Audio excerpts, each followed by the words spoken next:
Now here, if you see, I'll just write select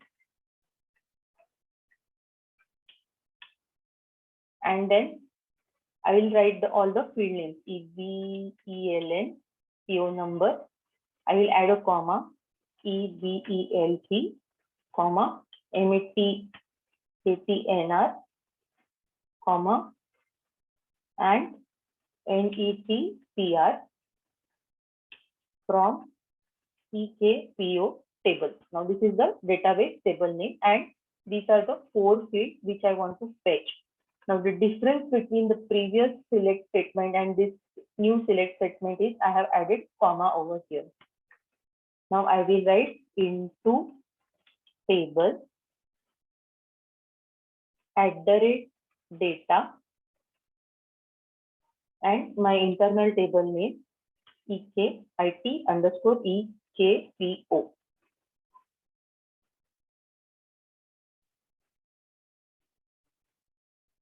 Where Emmett Matner is equal to @P_Matner. Now what I will do is I will copy the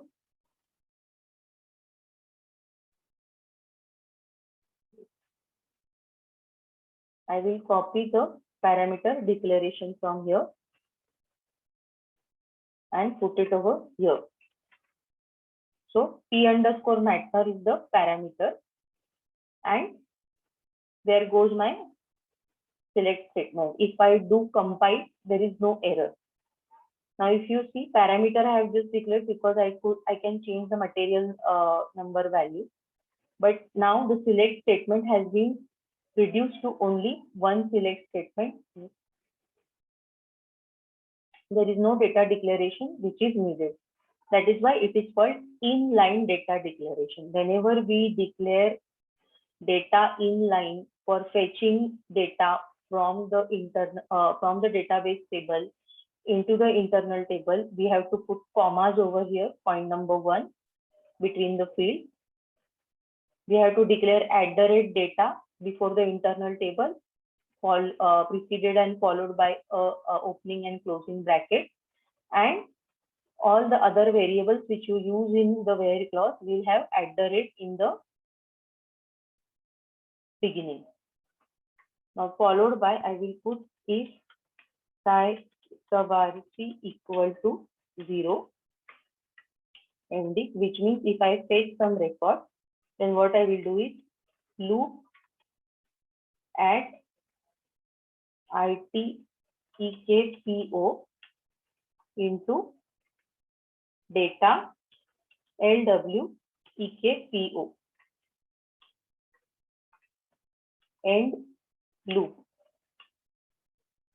Now if you see, I'm looking at this internal table and again I'm using a inline declaration for declaring the work area. I need not declare the work area over here once again.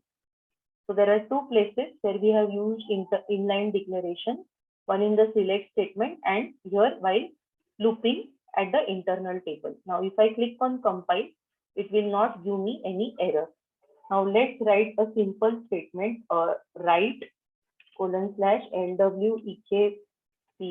hyphen EBELN, which is the PO number, LWEKPO hyphen EBELP, comma LWEKPO hyphen MATNR, LWEKPO hyphen NETPR. Okay, and let me click on compile. So if you see, my friends, it has compiled without any errors. Now let me click on activate and now let us put a breakpoint over here just to see the values in it in debugging mode. I'll click on activate and I'll click on F8 to save. Now this is the parameter Matner for material, and this is the default value. I'll click on F8 to execute. So the program has got executed. Now let us see these values over here for the internal table. In EKPO, I have got 3 entries over here. And this is my work area. Again, I'll click on F8. If you see, the same 3 entries have got printed over here.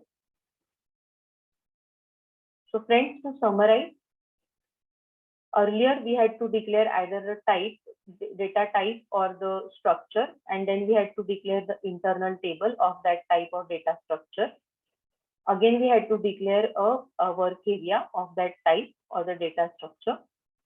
And in the select query, we used to use the internal table to fetch the data.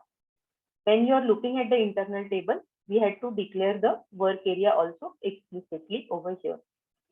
So all these extra lines of code has been reduced to just one select statement and one loop add statement with inline declaration over here.